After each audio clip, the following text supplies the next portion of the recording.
And welcome in, everybody, to the Full-Time Fantasy Podcast. I am your co-host, Billy Muzio. With me, as always, my partner in crime, Jody Smith.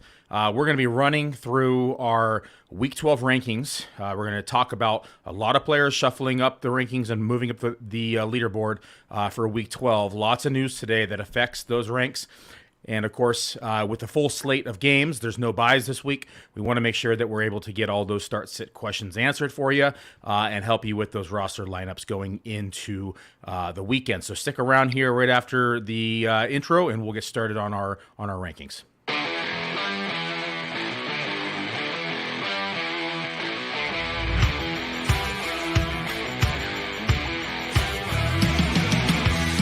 Welcome to the Full-Time Fantasy Podcast, presented by the Fantasy Football World Championship, home to the industry's most accurate rankings.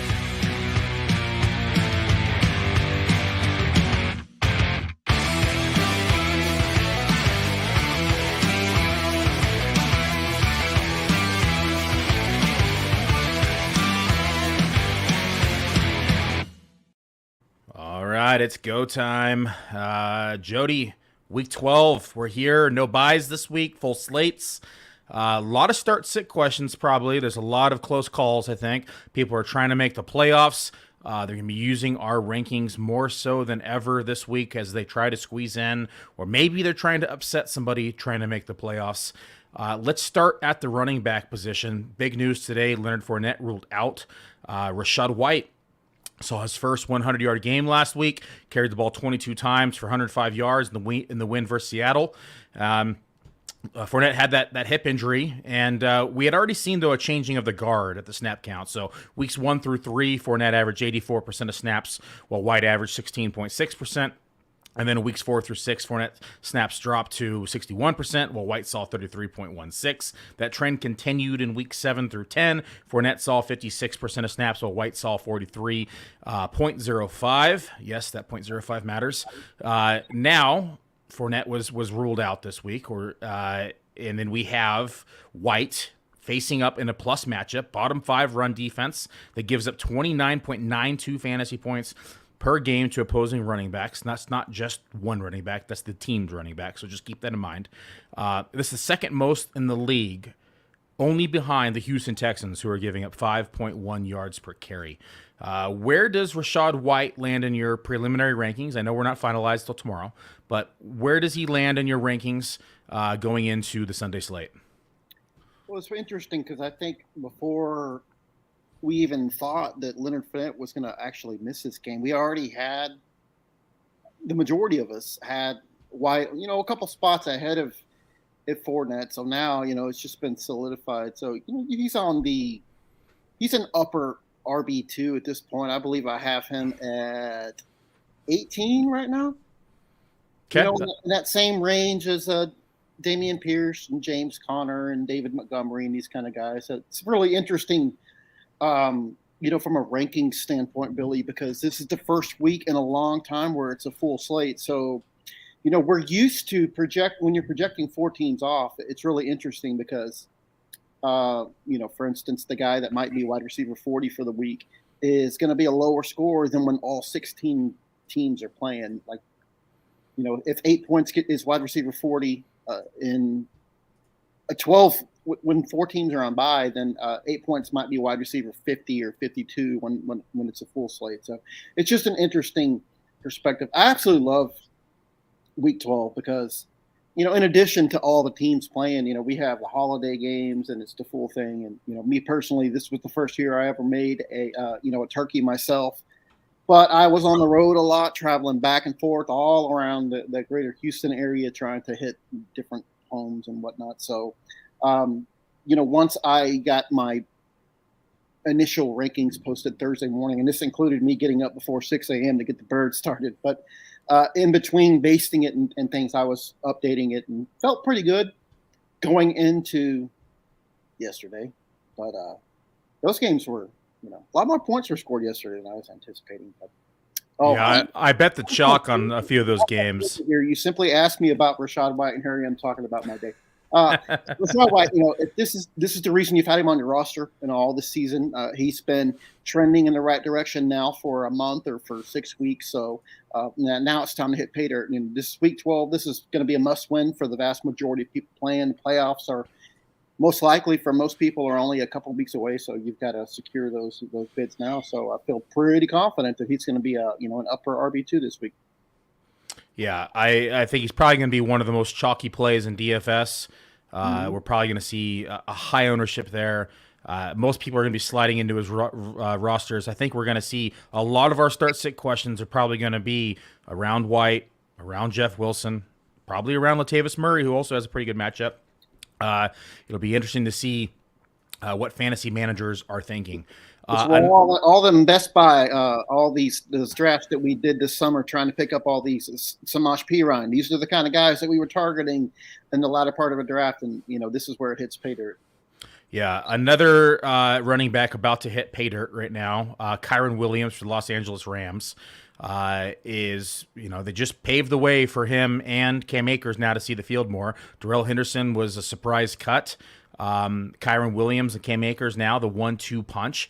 It's going to be interesting to see how this backfield breaks down because it's pretty clear that Kyren Williams is the preferred passing down back. He saw 7.4% of the targets out of the backfield in Week 11. Akers only saw 2.7. And then in Week 10, Kyren Williams saw 8.1%. Percent of the target share, and then Akers saw 0% that week. So very interesting to see the snap counts as well. Kyren has also outsnapped Akers 51-35 over the last 2 weeks. I don't think they cut Darrell Henderson unless they plan on utilizing Kyren Williams quite a bit out of this backfield. We do not have Stafford this week. Bryce Perkins is in at helm. Which is an inexperienced quarterback. They're facing the Kansas City Chiefs, so which would have been possibly a shootout now is looking like maybe a lot of dump-offs to Kyren Williams. They have no Cooper Kupp, of course. Higbee is questionable. Robinson is questionable. What can we expect this week from Kyren Williams and Cam Akers?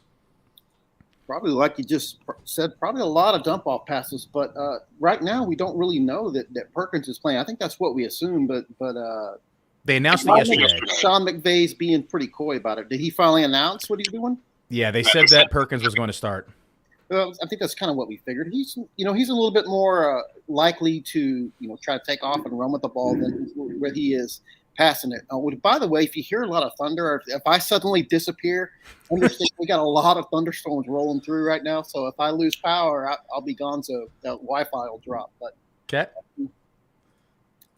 From a game script standpoint, you have to worry that the Rams have already struggled all season to move the ball. Now you're looking at a guy who was not that long ago a third quarterback. Now you're without Cooper Kupp, and now you're without the running back that typically was leading the team in carries. So this is not the kind of game where it's going to be a favorable game script for the running attack. So maybe a lot of opportunities for Kyren Williams to show what he can do in a dump off type of standpoint. The Chiefs have actually been pretty bad against the run. I believe they're giving up the 8th most fantasy points to opposing running backs. So, from that perspective, it's a good matchup. But, in half PPR and full PPR, I would value Kyren Williams ahead of Akers at this point because I'm not expecting Cam Akers, who has struggled all season. I'm not expecting him to have a lot of success, even in this appealing matchup. But what'll be worse is if the Rams quickly fall behind by multiple touchdowns, then Cam Akers may struggle to get any carries at all in this game. Yeah, Kyren Williams drafted in round 5 from Notre Dame. Rams went out and targeted him. Was a prolific pass catcher in college. Saw 12.5% target share in college. Although that very slow pro day 40-yard dash 4.65 made his draft stock plummet. Some people just run slow inside these drills. He doesn't look that slow to me on the field, so I want to just chop that up as a loss on his pro day because when he's been on the field, he's looked pretty good, actually. I was watching tape of him the last couple of weeks. I was pretty upset. Week 10, they only let him in on that last drive, really. I was expecting a little bit more playing time that week. Right. last week, a lot more playing time. We expected to see that a little bit more. I'm pretty excited with what they're going to do down the stretch, and they're probably just going to see what they have in Kyron Williams, as it's a lost season now for the Rams. Let's move on to some couple other players. So Donta Foreman, last week he saw his lowest snap count of the year since taking over the starting role in Week 7 when Christian McCaffrey was traded away to the San Francisco 49ers.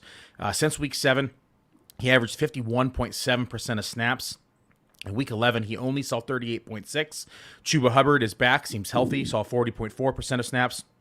Blackshear was also involved, 19.3% of snaps. It's clear Blackshear and Hubbard are the favorites for passing downs as they combine for 19.4% of target share in Week 11.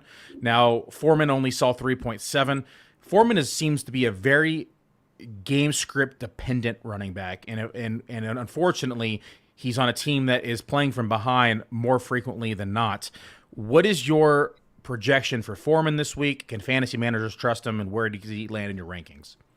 Yeah, and if you're worried about them playing from behind, get used to it this week because they're playing the Broncos, and they're going back to Sam Darnold. Now, going back to Darnold might not necessarily be a negative because, Baker Mayfield has just looked absolutely terrible last week, and that was a little bit of a miss on my call because Baker Mayfield's had a lot of success in his career against the Ravens, but he sure didn't last week. So it remains to be seen if Sam Darnold will be much of an upgrade for this passing attack at all. We'd like to see DJ Moore do kind of anything, but all around terrible matchup, I think, for the Panthers, who have already struggled, are really close to calling it a season over there, which couldn't blame them. But Denver.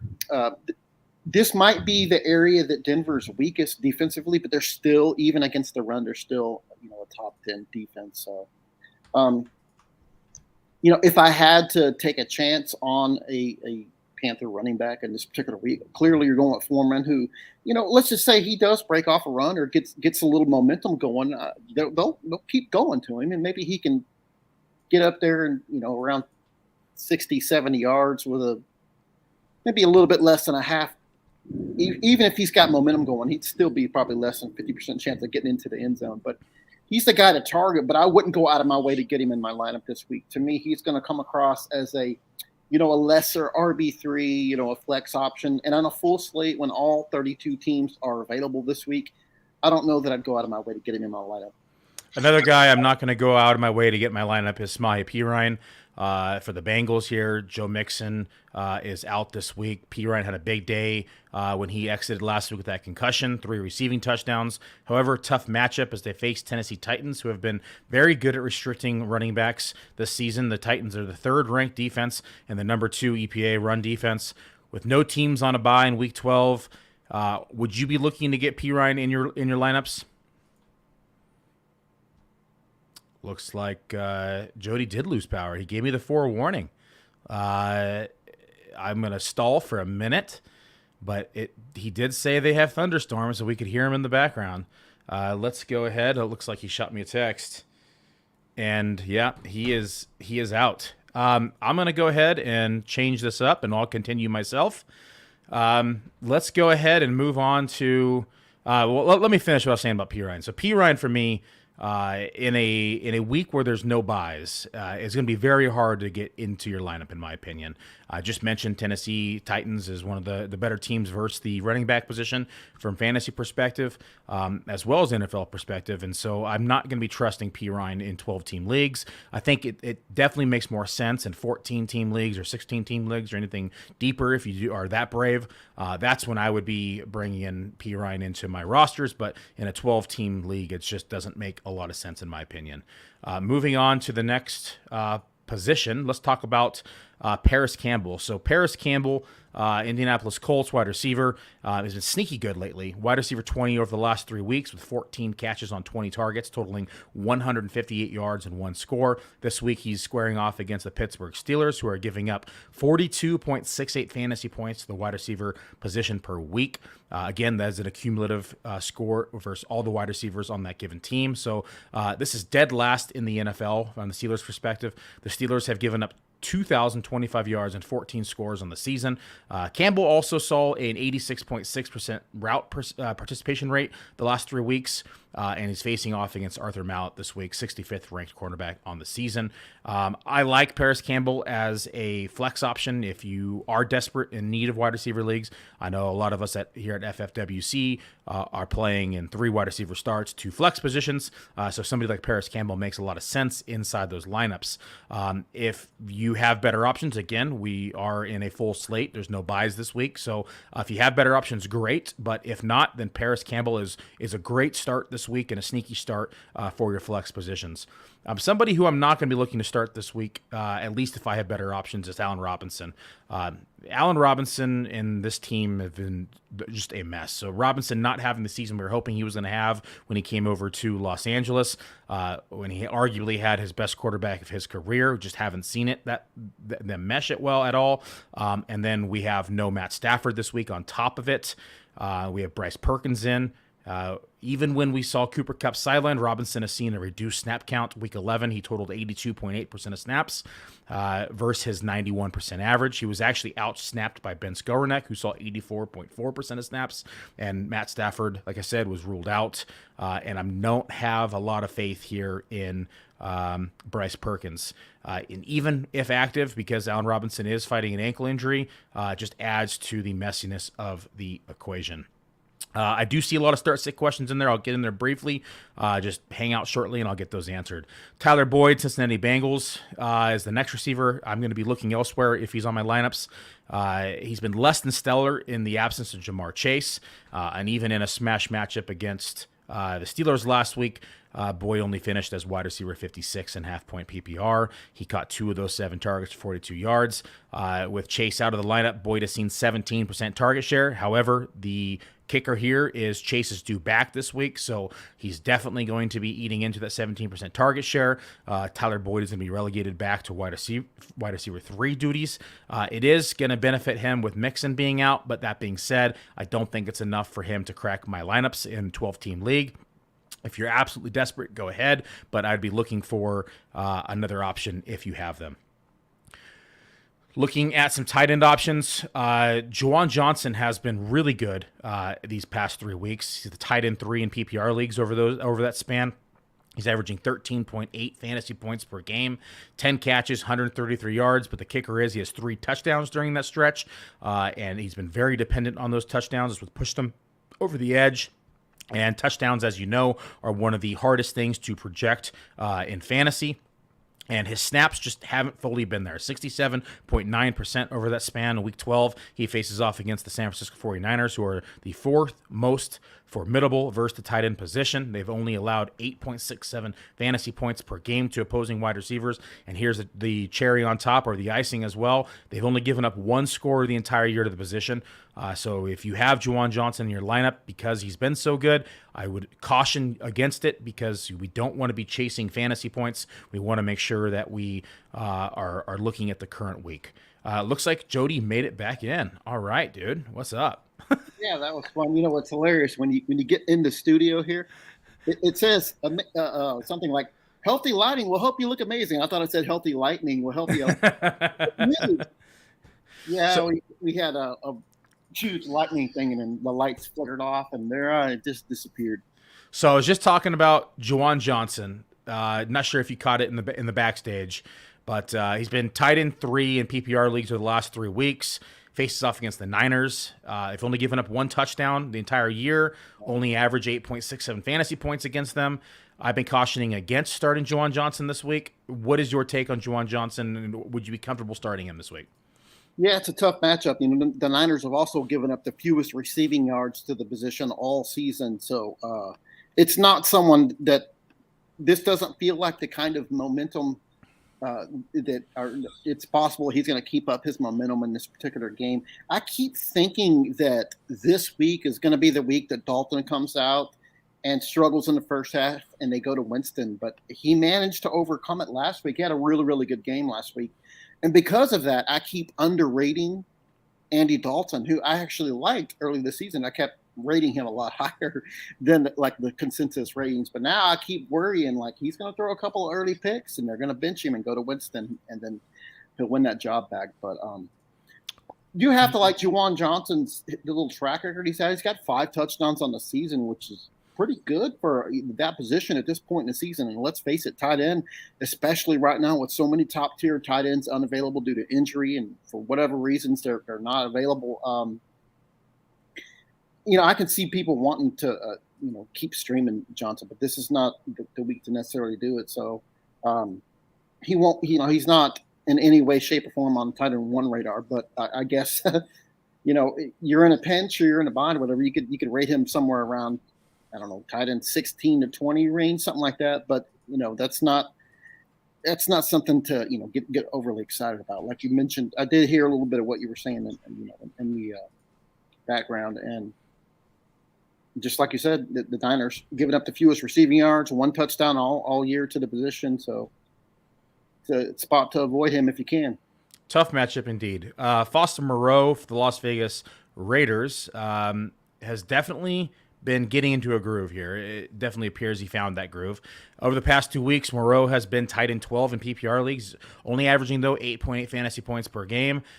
Since week 7, though, he's seen a 14.8% target share, 97.96% snap share, that's nice, and 83.54% route rate. Week 12, he gets the Seahawks, and Seattle is the second worst team versus the tight end position, allowing 19.01 fantasy points per game to opposing tight ends. Where does Foster Moreau land in your rankings, and would you start him over Juwan Johnson this week? Looks like we lost Jody again. You're going to weigh all those factors about why you avoid Johnson. You just said Billy is. Jody, seems like you're cutting in and out again with the weather. Did I get dropped again? Nope, you're back. There you go. Looks like you're good now. Well, you can expect it to happen, but the Seahawks have given up second most fantasy points, second most receiving yards. They've given up 112 yards on the ground and 3 touchdowns to tight ends. I don't think that's applicable for Moreau, but you have to like the target share that he's been having. All right. Looks like Moreau much closer to tight end 1 than I will Johnson. Alrighty, that sounds good. With your connection tonight, let's hop into some start-sit questions. We'll get as many of these as we can answered. Sorry, people, I can't control it. He's lighting storms over in Texas. They're getting them. Jelly of the Month's on date night with the wife. He's not able to watch, but he wanted to get the question in. He played Stevenson last night, so he started off good for the week. He's currently playing Jeff Wilson and Chubb. He wants to know if he should switch either of those for Aaron Jones, who's no longer on the injury report, or Rachaad White. What do you think, Jody? With the news that Raheem Mostert is not playing, I've got Jeff Wilson ranked higher than Aaron Jones and Rachaad White this week. Me as well. Looks like, how about Chubb? Chubb's the questionable one here, right? So we have tough matchup versus Tampa. Aaron Jones is going to be running against Philly D, but Philly D is exploitable on the ground. It's their weakness on their defense. And Rachaad White gets Cleveland, who is bottom 2 in the league in against the run. Would you start Rachaad White or Aaron Jones over Chubb this week? You can make an argument for it. Now, in my personal rankings, Chubb is rated higher just because he's been so consistent on the ground. He's got the 11 touchdowns. I think it's 11 now. And, I don't generally like to overrank things, and I'd rather not lose with the guys, my studs on the bench, the guys that have gotten me there, and Chubb's just been so consistent. You can make an argument for it. Like I said, this is a gut thing. If you really are excited to get Rachaad White in your lineup, understandably, because of the matchup, Aaron Jones, again, he's been a consistent pass catcher, so you got to like that. But personally, just staying true to my ratings as they are right now, Nick Chubb is going to be higher. So I do have Chubb below Aaron Jones this week. Chubb has ran into a little bit. He's had 2 tough matchups. He faced Miami. He finished in half-point PPR as running back 14. And then Buffalo last week, he finished as running back 27. Aaron Jones this week, I have him 2 spots higher, although he hasn't fared much better in the rankings overall. He was running back 17 last week. The week before, week 10, though, he did very well, running back 2. And these are half-point PPR, folks, because of the contest. Week 9, though, he was running back 30, and then he was 11-4. So I do have Aaron Jones 2 spots ahead of Nick Chubb this week. Philadelphia defense is actually the bottom 13 in the league in against the run. We've seen teams beat them, like we saw what Pierce did to them on the ground. And I don't think that Aaron Jones will get that type of volume, but he can beat them two ways. He can beat them through the air and on the ground. The interesting one in the wild card is Rachaad White, right? We already mentioned Cleveland Browns, who have allowed the second most fantasy points to opposing running backs, 29.92 fantasy points per game. They've given up 357 yards in the air to running backs and 3 scores, almost 1,200 yards and 13 scores on the ground. Like we said, there's no Fournette. He got this backfield to himself. There's a lot to like about Rachaad White. Do you think they get Vaughn involved in this game, or do you think it's going to be the Rachaad White show? I think they'll give him an opportunity to make it to Rachaad White. So I don't see why, Keyshawn Vaughn wasn't even involved in the entire offense all season up until recently. What did he get, like the proverbial? He got in the game the other day before White. Like, I don't know if that was just a troll or something like that. Something Bruce Arians would have done. So maybe he told him, "Hey, let's do my annual troll." But Gio Bernard might end up eventually factoring in later on. But right now, I mean, I think if Rachaad White comes in and he's effective, if he's getting 4 to 5 yards a carry and he's holding on to the ball and catching targets and reeling them in, I could easily see him with 20 plus touches in this game. I don't know that they'll go out of their way to mix in Vaughn. Like I said, he's been up until very recently, he wasn't even getting on the field at all. So it's not like he's been making plays in practice to force his way onto the field. Yeah, more than likely he lands somewhere in between like 13 and 16 in my rankings. It's not finalized right now. Chubb is 13, so the top end of that tier. Aaron Jones is 11, so I would lean Aaron Jones over Chubb in this scenario, and then continue with Wilson in your lineup as well. So best of luck to you, Jelly of the Month. Enjoy date night with the wife as well. Naughty's in the house, as always. Welcome to the podcast. He might have had too much pie, he said, but he's contemplating benching ETN for Rachaad White. I think it's too much pie, Jody. What do you think? Yeah, I mean, we know what Travis Etienne can do, and yeah, that's just over analyzing things. I mean, you must have another stud running back to where you can't consider starting both of them or flexing them. You must have a really, really deep roster. So stick with what's working if you got to this point, because I'm not benching Etienne ever. Period. I can't imagine a scenario where, especially with Rachaad White, I get the excitement. I'm excited about it. I want to see how he does. There's some teams that I built, like I said at the top of the show, where we use those mid to late round picks to scoop him up. So I'm excited to see what he's going to do this week. But I couldn't bench ETN. He's just too good. Yeah, I get the Galaxy brain, though. I mean, they're facing Baltimore, who's a top 10 versus the run. But you look at the volume that ETN has had, and 77 carries in the last 4 weeks, another 13 targets.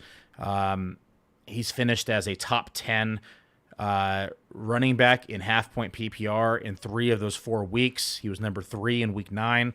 Tough matchup in Kansas City. He just wasn't utilized as much. He only saw, it was game script. He got behind and only got to carry the rock 11 times, so finished as running back 29 that week. But 3 out of the last 4 weeks, top 10 running back. We know what he is. We know what his skill set involves. We know what his role is going to be. For me, I'm going to go with the for sure thing, and also who has the upside. And I think that, in my opinion, ETN is the more talented player as well. I'm going to be rolling with ETN here over Rachaad White. But I understand the Galaxy brain thought. It's not something I would look at and say, no, bad thought. So just too much pie. Set the pie down and go grab a glass of wine and relax. Next one we have from Giselle is Josh Palmer, Rachaad White, Pittman. You have to sit one of those folks. So again, Palmer, White, Pittman, sit one. Well, you have to feel good about Josh Palmer now that we know Mike Williams is ruled out. Gosh, that one's tough. But I feel like with what Josh Palmer's done recently, he's found ways to get into the end zone. The volume has been good.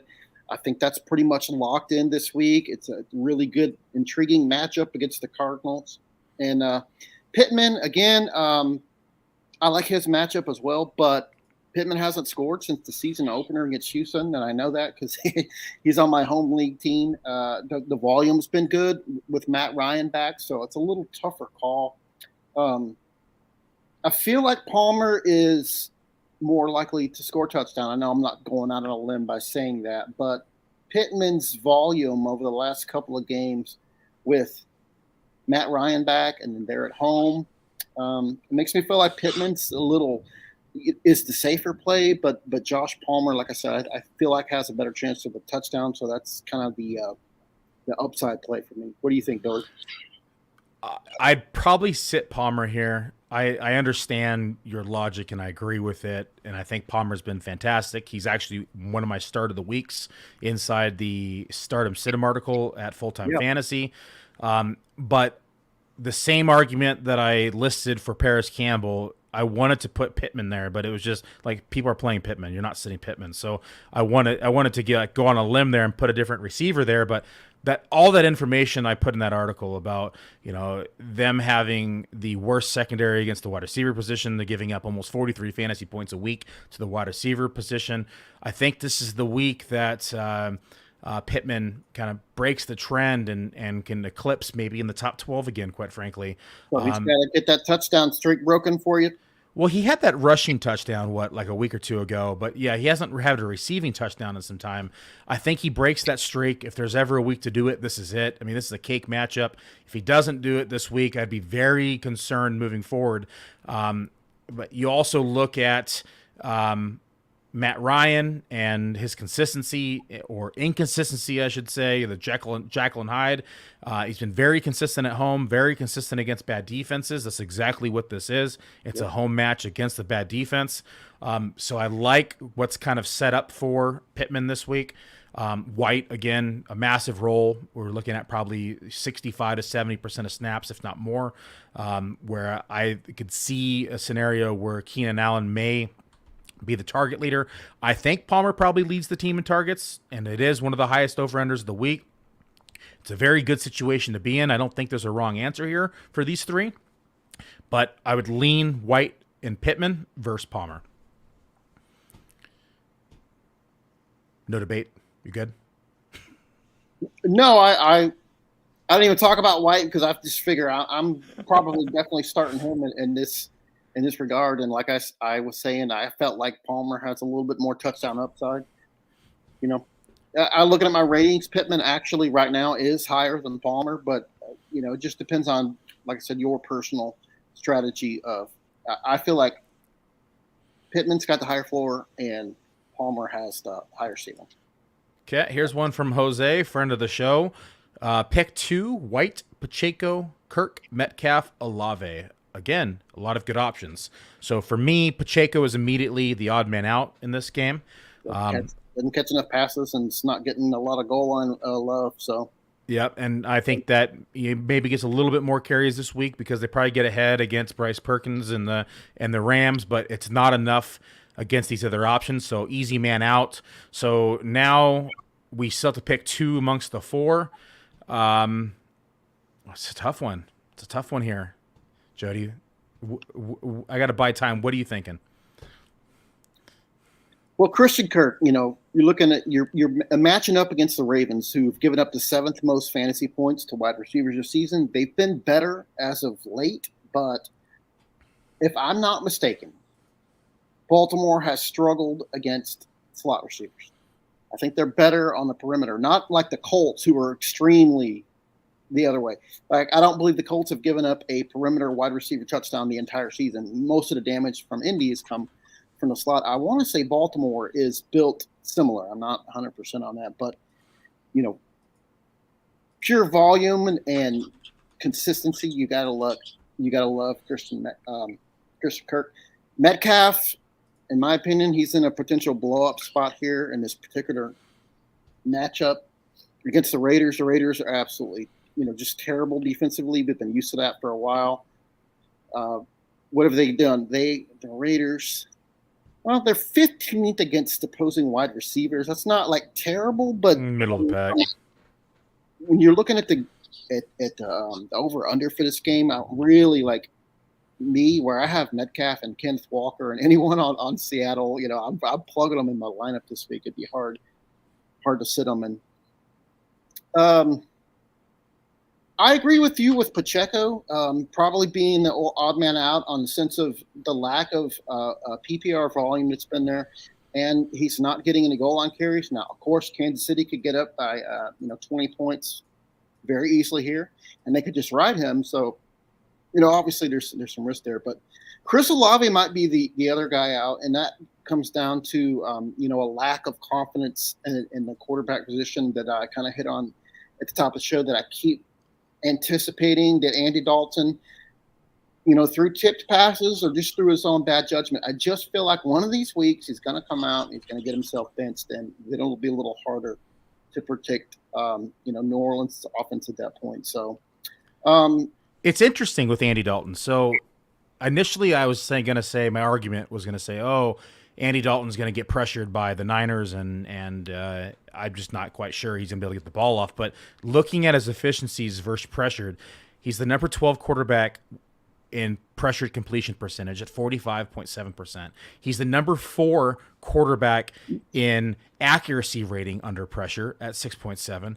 And then he has the number 7 catchable pass rate, 68% versus pressure. So Andy Dalton's actually really good versus pressure. And with this game, the Niners are probably going to be ahead. Man, I think I'm going to roll with the 3 receivers. I think I'm going to go, or the 2 receivers. Sorry, we get to pick 2 here. I think I'm going to go with Kirk and Olave, but Metcalf is I have him and Olave back to back. So that one is almost flip a coin. I do like the over-under, though, like you said as well. So I'm going to say Kirk is for sure the man in for me. And then from there, I lean Olave over Metcalf, but I think you said you lean Metcalf over Olave, but I could see either way. I think you're going to be in a good situation. Metcalf, Kirk, White, Olave, and then Pacheco would come in 5th on that way. And that's sad too, because where I have Pacheco, I want him in my lineup, but with the way this question is worded. Yep, very good options here for Jose. I mean, this is a good problem to have, where you can only pick 2 of these guys. The only problem is when you have lineups like this, you usually beat yourself with start sits. So I understand the importance of this week. Jody's going to go Metcalf and Kirk. I'm going to go Olave and Kirk. Although for me, Metcalf is very close. So if you want to go with Metcalf, I'm not going to argue either. Is trading Barkley a good idea? I don't think so. No. Well, I mean, you need more context to that. In a dynasty team, you're worried about him getting hurt. This feels like a sell high moment. I mean, I guess it could, but it depends on what are you getting back. What's your scoring format? Are you a playoff contender? Are you desperate for a tight end? Are your wide receivers injured? We need a little bit more context, but it doesn't feel like. No, I mean, the guy's. His numbers have tailed off here, a little bit over the last 2 or 3 games, but he's still rest of season a locked in top 8, top 10 guy. So that's hard to replace, in particular at running back. So I don't know why you would want to trade him. Yeah, but I'm not trading him unless I'm a dynasty team and I'm in a complete rebuild and I can get just a ton of assets for him. And you're getting a big haul in return. Yeah, that's the only way I do it. If I'm in a redraft, I'm sinking with the ship with him. I'm not going to give him up to a competitor, especially if you're out of the contention at this point. So if you're in contention, you definitely want him on your roster. So I don't think there's a scenario in redraft I trade him. In Dynasty is the only one. How about start sit this week? A.J. Brown versus Amari Cooper. Who you starting? Amari Cooper. He finally bucked the trend of his home away thing. So that was a neutral field. It was a neutral field. Well, he was considered technically away for them, though. But so it was a road game, whether it was neutral or not. I don't know. It's technicalities now because he technically wasn't on the road. I mean, he wasn't technically on the road, but they're both on the road. What I can tell you about Amari Cooper is he's a guy that I've pretty much gotten wrong in my rankings every week because as soon as I lower him, he goes off, and then the next week I respond the other way. I'm like, I better boost him my rankings, and then he lays an egg. So, maybe I was missing the context of the whole home away thing for me, but the matchup for him against the Bucs, it's not as imposing as it used to be, but he is at home. like just mention that just for the record. He is at home. The matchup's not as imposing as it used to be against the Bucks. They're not as locked down as they used to be. And escaping my mind, who are the Eagles? Green Bay. Yeah. He's got to face Jair Alexander. Yeah, that's pretty tough. Yeah, I imagine that AJ Brown is going to end up higher in my rankings than Amari Cooper. I'm looking at like right now, Amari Cooper's in that 12 range, and Brown is up around 8. So yeah, right now, the way I have it is Brown higher, but I can certainly argue. I can see why you'd want to get Cooper in your matchup. But staying true to what my ratings are at this particular time, and it's a slight lean on AJ Brown. I have slight lean Cooper, so again, Jody and I are splitting hairs here, back and forth, not helping the listeners. But I moved AJ Brown to receiver 1, so there's not really necessarily a bad answer here. Yeah, I agree, and for me, it breaks down more to just Jair Alexander and shadowing AJ Brown and having a bit tougher of a matchup, and so I like Amari Cooper's going against Tampa Bay secondary a little bit more. Slight lean. I have him 9 and 10 in my rankings, so both very close. Unfortunately, I moved Amon-Ra St. Brown down to 11 last minute. Kind of kicking myself for that one, but overall, I think you're in a good spot either way. I would just slight lean to Cooper for me. Full PPR, need a running back and flex. P. Ryan, Paris Campbell, Latavius Murray. So one running back, one flex. Samaje Perine, Paris Campbell, or Latavius Murray. I keep thinking that the bubble's going to burst for Latavius Murray. Billy, did I just lose you again? I don't know if I'm the one still in the show. I'm still seeing. Yeah, you're in the show. I had to close the door. No, let's say, there goes my lightning again. I could hear it raining real bad, but I really think I'd go with both your running backs in this particular matchup. I'm really excited to see what Murray can do, kind of as a respective feature back, because he's been really good in this whole timeshare situation. He was out playing Melvin Gordon, so to me, it's actually a positive fantasy development that now we get a chance to see what Murray can do, kind of as that lead guy there. Chase Edmonds isn't going to be there to take any snaps away. I'm just wondering, when Mike Boone comes back, how involved he'll be. I guess that remains to be seen. But I feel like here, the best bet for touches is going to be your running backs, and that's probably the way I'm going to lean here. Yeah, even though Paris Campbell made my start-sit article as the flex-worthy consideration, I'm going to go with both backs here. I agree with Jody. It's just volume is what it's going to break down to, consistency of the two positions. Latavius Murray saw 50% of snaps last week, 26.5% route rate. We can expect those numbers to be significantly higher this week with no Melvin Gordon. I would expect him to be the lead and primary back here. We don't know who that RB2 is going to be on a consistent basis. Is it going to be Marlon Mack? I agree with you. It'll be Boone once he gets back. But as of this week right now, it looks like it's going to be the Latavius Murray show. And then P. Ryan, although in a tough matchup, again, going to see the bulk of the carries. And we saw his 3-touchdown performance last week. I don't expect a 3-touchdown performance again this week. Hell, I don't expect a 2-touchdown performance, but one is definitely within the cards in the realm of possibilities. And I think that you're going to want to have him. Anyone putting him in your lineup, if he gets 1 touchdown, you got to be pleased with that. Yeah, exactly. And so I understand the cake matchup with Campbell against the Steelers. We just mentioned how bad that secondary is and how many fantasy points they give up. So understand the thought process here. I think you're in good hands with Latavius Murray and P. Ryan. So best of luck in your playoff hunt, and we hope you win your matchup. Next one is full PPR. Christian Watson, Donta Foreman, Brian Robinson, Drake London. Start 1.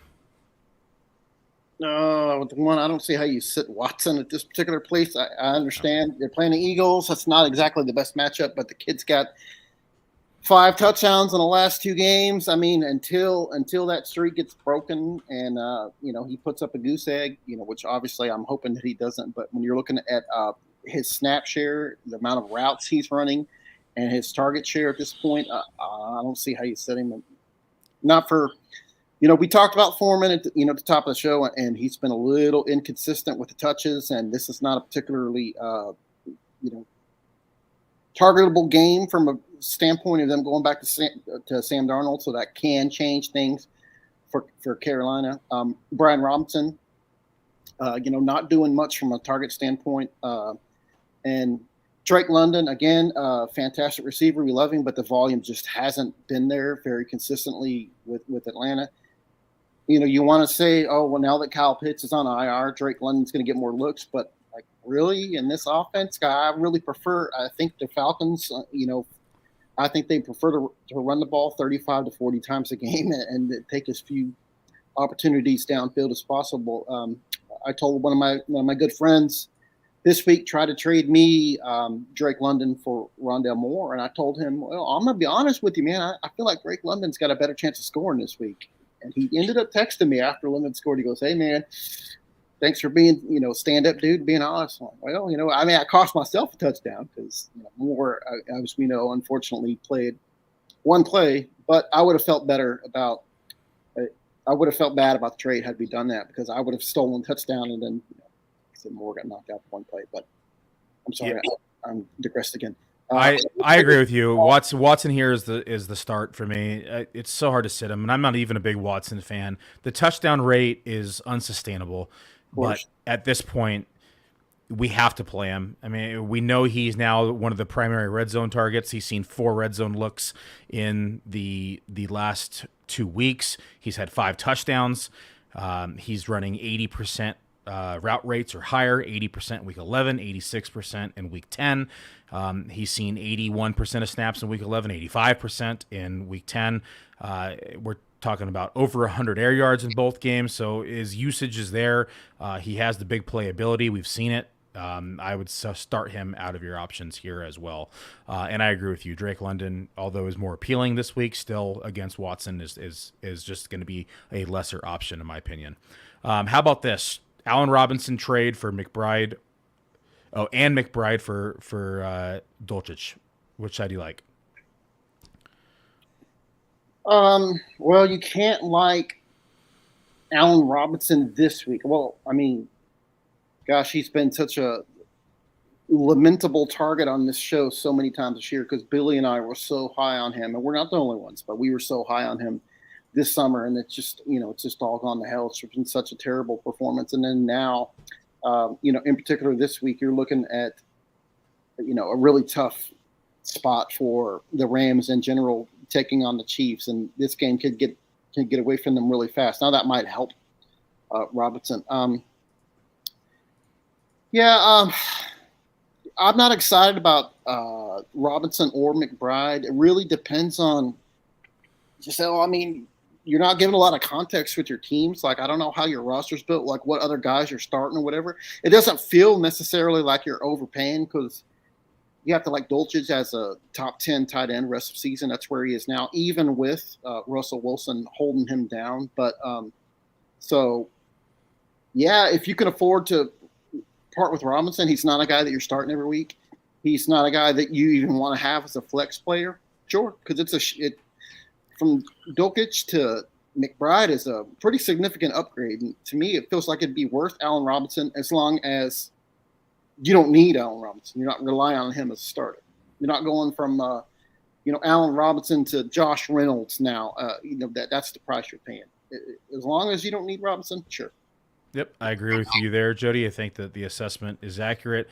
If you're not giving up like a flex spot for it, then I would agree. What side do you like on this trade, T. Higgins or Mike Evans? Probably T. Higgins at this point, better quarterback.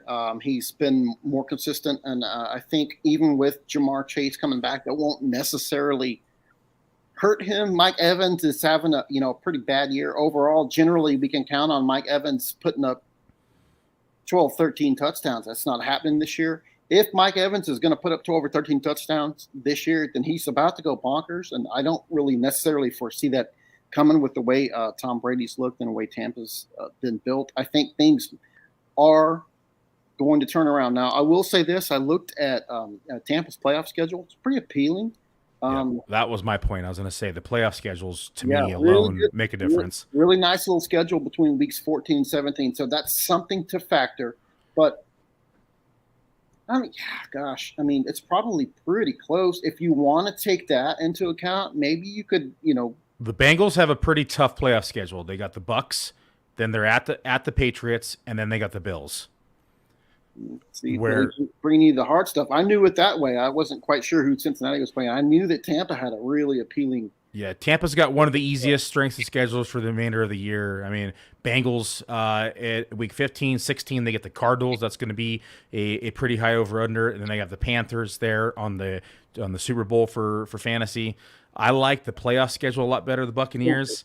Can we agree that then? Say, you know what? Let's do it. Let's do the trade because we are anticipating you're making it to the playoffs and you're advancing, and that's at that point I'm wanting to start Mike Evans over Higgins. Yep. So. I would. Yeah, that's the way I would go. I would go Mike Evans in this, especially. I mean, they're pretty close in my rankings on a week-to-week basis. Once you add in the playoff schedule, I'm going to want Mike Evans, I think, especially when Tom Brady heats up. Woo, he's going to be playing down the road like that. You know how he gets down the stretch. He always seems to get hotter. I think I'm going to lean Mike Evans here. Flex, Palmer, Hollywood, or Rachaad White? Can't rely on Hollywood at this point. He's been gone for so long that once we see him on the field and we see him playing 50-plus snaps and getting 8 targets a game or whatnot like he was getting before, then we could start plugging him in our lineup. But anytime a player comes back from a lengthy absence like that, there's always the risk that they're going to be like on a little snap count or a little limited their first game back. And in particular this week, you're talking about Kyler Murray's missed 2 games in a row with a hamstring. So it's a little worrisome for me for Arizona. So it's not something that I would necessarily go out of my way to target. So I feel like, once we see Hollywood this week, if he comes back and he plays, 55% of the snaps are higher, and he's doing himself, and he's got 50-ish yards or something like that. Yeah, you start plugging him in your lineup. But until we see him healthy and back on the field, can't do that. We've talked about Palmer already. I like Palmer quite a bit this week. It's a wide receiver, a lesser wide receiver 2, a high, really really high wide receiver 3. So somewhere in that 24 to 30 range. And Rachaad White, again, we're looking at the volume here. So that's my 3 choices. Gosh, Hollywood's last on that list for the reasons I just hit on it. I'm waiting to see what he does first. I might go ahead and put in Rachaad White here, but I have no qualms with Palmer. Billy, be the tiebreaker. I lean Rachaad White here as well. I like Palmer, but I think that we're going to see a pretty significant role for Rachaad White again, we've talked about him already, facing Cleveland Brown defense, give it the second most against the running back position. Worst case scenario, he's 15, 16 touches, and that's probably worst case scenario. So, yeah, I'm going to go with the volume. I'm going to go Rachaad White. This one's a long one. CMC is my running back 1, but still can't figure out who my running back 2 should be. I have Jamal Williams, Mostert, and James Conner. Well, Jamal Williams already played. So if he wasn't in your lineup, you don't have that option now. I'm thinking of packaging a deal with Justin Fields to acquire a better running back. I mean, Jamal Williams has the most touchdowns in the league, so he's your running back too. That's a pretty easy one for me. Let's move on. I'm averaging a whopping 5.25 fantasy points per game for my tight end position in what league this year. That's relatable. 1 week with double-digit points as week 2 with Logan Thomas at 14.2. I need to do something. Yeah, good luck. Let's move on. Naughty. Yeah, that makes it more arguable why you should probably go ahead and trade for Dolkett. So yeah, we know who you've been trying to start all year. So yeah, do it. Yeah, get rid of all the shitty tight ends. Just upgrade and be done with it. And then we don't have to hear the questions anymore for the rest of the year. We'll just say start Dolchich every week. He started Saquon and Ramondre already. Great, good start. I think that's 30 points already for the league, or 30, 32, 33, depending upon your format. Baltimore D has him worried. You guys are right. ETN it is. Okay, that was from earlier. Okay. Follow-up. Billy, I think you like Dameon Pierce or Pacheco this week. Yes, I do. Dameon Pierce, Pacheco, or Rachaad White, Jody? Again, assuming it's PPR, Pacheco's not doing much as a receiver. He's not getting goal line runs. That could easily change this week, but until it does, he's pretty comfortably third on that list. Yeah, I think so too. I think it's a pretty clear. I actually have Rachaad White ahead of Dameon this week. Damon's second for me, and then Pacheco easily third. So Jody and I are in agreement there. Pick one, PPR, Palmer, Treylon Burks, or Peoples-Jones. Peoples-Jones has been so consistent. Now, I'm probably not starting him ahead of Palmer. Like I said, I just said that I had Palmer in that wide receiver 25 to 30 range. Donovan Peoples-Jones, I know he finally scored last week, so he was higher. But other than that, he's consistently been like 31 to 35. 32 to 36 every week. So he's been a nice little perfect little best ball guy. If he's somebody you drafted next to the last round in a best ball thing, he's been a pretty consistent little performer there for you.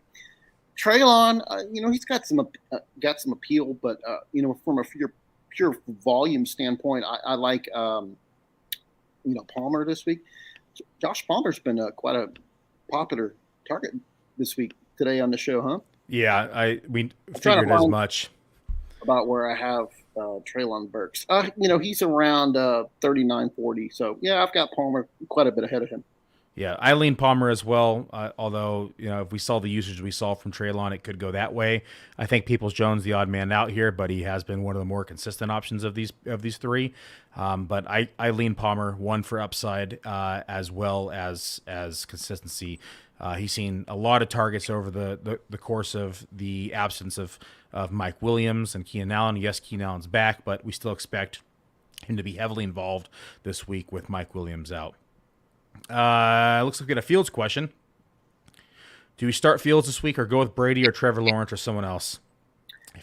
I'm not starting Justin Fields anywhere where I have a competent backup, simply because if he legitimately has a separated shoulder, I understand it's his non-throwing shoulder, but it's going to impact him on handoffs, and it's going to change their offense. It feels like they're not going to want him if he starts. I don't actually expect he even plays. But they're not going to want him running and potentially having catastrophic type of injury. So it feels like they're going to scale back their offense and whatnot. But having a separated non-throwing shoulder is not a good look for any quarterback, no matter if it's Tom Brady or Phillip Rivers back in the day or Justin Fields this week. So if your choices are, if Tom Brady's one of your choices, there you go. Yeah, I agree with you. Lawrence, either Justin Fields, if he even plays this week, is a distant third for me, simply because of the injury factor. I really don't feel like I just don't think he plays. But if he does, I'd be real worried that he re-injures it, or that they scale back their offense. There's certainly, you might think, oh yeah, well they'll just throw fewer passes and let him run. No, because he's going to get knocked down. He's going to take more hits. He's going to re-injure. He's going to hit the turf. So. So a listener on Twitter today asked me this question, and his options were Heineke or Fields, and I went Heineke in that scenario. I would much prefer Tom Brady. I would much prefer Trevor Lawrence. But the reason behind it, Jody hit on most of it. Torn ligaments in that non-throwing arm, but he's only eclipsed 200 yards once all season. That was with a good shoulder. He's been so dependent on the run. They're not going to have him out here running the ball 10, 11, 12 times, taking hits by linebackers with this shoulder, risking further injury. It's a tough Jets defense.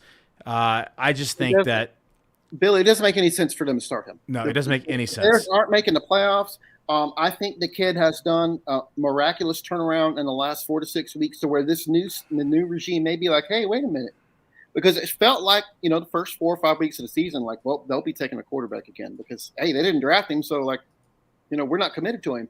But things changed when they finally started letting him run. When they finally started letting him pass. So they may be thinking, hold on now, we've got something here. And if that's the case, they're going to protect him. It makes no sense for them at, what are the Bears, 3-7, 4-6, whatever their record is. They're not making the playoffs. Let's answer about 3 more questions, and then we're gonna call it a night. This one we have from Valentino Calderon. Metcalf, Pittman, Palmer. Another Palmer question. Metcalf, Pittman, Palmer, Christian Watson, or Sutton. Pick 2.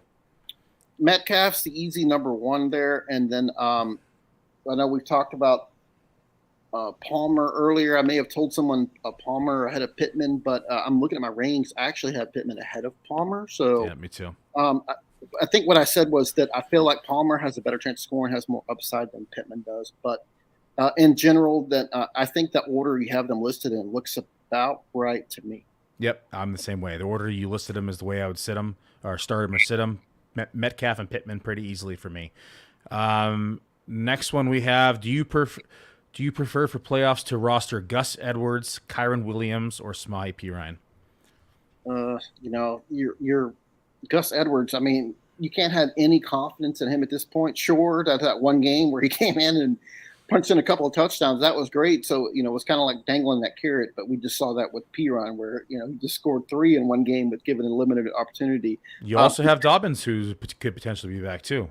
Yep, that's another thing. Kyron Williams, to me, hasn't done anything quite yet to deserve, a guy that I feel like I really need to have on my roster. We'll see this week, in a game script that kind of favors the passing game. Maybe if he catches 6, 7, 8 passes or gets into the end zone, then we can start to get a little excited about him. But at this point, I'm not going out of my way to really target any of these guys. I mean, Bill, you have a lean? I mean, I guess if I had I have a very strong lean here. If I had to pick, I probably would lean Gus Edwards. As somebody who owns 62% Kyron Williams at the FFWC, for me, it's pretty clearly Kyron Williams. I like Gus the Bus. I think he's a good running back, but he's a 2-down back. He's not a pass catcher. They also have Dobbins coming back. Yes. Kenyon Drake has been heavily involved as well, so we could potentially be looking at a 3-headed monster down the stretch in the fantasy playoffs. Kyron Williams now is only a 2-headed beast, and we talked about him earlier, is the clear pass-catching down back, has outsnapped Cam Akers now, 51-35. Perine, to me, is a jag, and he's just going to be on the field this week, and then once Mixon's back, he's another factor is that, I know Cam Akers had a slight revival last week, but before that, remember, he's pretty much been in a doghouse. I think Kyron Williams could be a difference maker down the stretch. And when you look at high stakes leagues like the FFWC, where rosters are locked here coming up shortly, and you can't make any more moves, Kyron Williams is a guy that could be a potential difference maker down the stretch, where he's not largely owned. People are unsure to start him. Maybe don't have the cojones, or maybe they have, other players they prefer over him to put him in the roster. And here he is, running 50 to 60% of snaps, maybe catching 5 or 6 balls a game. I could see Kyron Williams being a potential difference maker down the stretch. I want Kyron Williams out of this group pretty easily. Juju or Rachaad White for the flex? Well, that's interesting. I guess we're assuming that Juju's 100%. I know he's he cleared. He's good to go. So he's cleared and good to go. Yep. Probably leaning Rachaad White just because of as much as I'm excited to see Juju Smith-Schuster back healthy and as the proverbial number 1 in Kansas City. Let's remember they've been a little chaotic with the way they've funneled targets to their wide receivers, even earlier this season, where Juju would just disappear for long stretches and all the passes would go to Jerick McKinnon or I want to say Valdez Scantling because he's been pretty quiet. Nicole Hardman, when he was back in, he was making a big impact. So it's been a little unpredictable. Patrick Mahomes is so good at just targeting whoever's open, regardless of who it is. Juju has probably more PPR upside than White, but I feel like, again, we've talked about Rachaad White a whole bunch this week, understandably, but it feels like, pretty safe bet that he's going to get 16, 18 touches or whatnot. So I'm going to lean him in this particular scenario. Yeah, Juju's been pretty damn good up until getting hit against Jacksonville. I mean, he had It's a, it's 20, concerning. 22 fantasy points week 6, 25 fantasy points week 7, 18.8 fantasy points week 9. They had a bye week 8. Week 10, he was well on his way to 15, 16 fantasy points. He had five fantasy points in the first quarter and then took that huge hit. So I lean Juju here. I mean, the Rams, aren't the best against the wide receiver position. I mean, they're actually bottom 7 in the league versus wide receivers. My only fear is that maybe Kansas City gets ahead, pulls the starters. They are facing Bryce Perkins here. They don't want to risk Juju taking another big hit. Maybe he's limited with. He did clear, but maybe they're just cautious with him. However, that being said, there's no McCole Hardman, there's no Tony this week, so the presence is needed at wide receiver. I lean Juju, but I could see a scenario where Rachaad White outscores him pretty easily. So I think you're in a good spot either way, Daniel. Best of luck to you. Next one is I got Ayuk, AJ Brown, Waddle, Christian Watson, and Chase. I got to start 3. Any ideas? Don't necessarily know that Chase is playing. Waddle is for sure getting in my lineup wherever I have him. In particular, I know that Houston actually ranks good against wide receivers, but that feels like smoke and mirrors. So he's definitely in. Just looking at my ratings, it's the first 3 guys you have listed. If Jamar Chase is active, he probably replaces Ayuk for me in that lineup. But until we see that for sure, I'm on the fence if he plays or not. But so an active Chase means you're going with Waddle, Brown, and Chase to me. And if Chase is out, then you bump up Brandon Ayuk. I 100% agree with that as well. Okay, last question here. We have half PPR, pick 1. Tight end, Dulcich, Njoku, Juwan Johnson, or Taysom Hill? Dulcich, again, we talked about he's pretty much, locked into a top 10 weekly spot for me with the volume he's been getting, even with a terrible Denver offense. And I'm interested with what they said about Hill, that they were underusing him, so they gave him a bunch of carries last week. That information could have been useful before we finalized our rankings last week. But Billy did a good job talking about Juwan at the top of the show while I took my lightning break. And David Njoku, good guy. You like him, have him in your lineup and whatnot. But I just like Dulcich more. All right, I agree with that. I'm going Dulcich as well in this group. That is it, folks. I'll be back here tomorrow night once we have the final injury news and we have some clear paths to start sits. I'll answer those start sit questions tomorrow night. As of right now, no guests, but you never know. I might throw one in last minute. We appreciate you tuning in, everybody. Have a good night, and we'll see you here tomorrow. Have a good evening.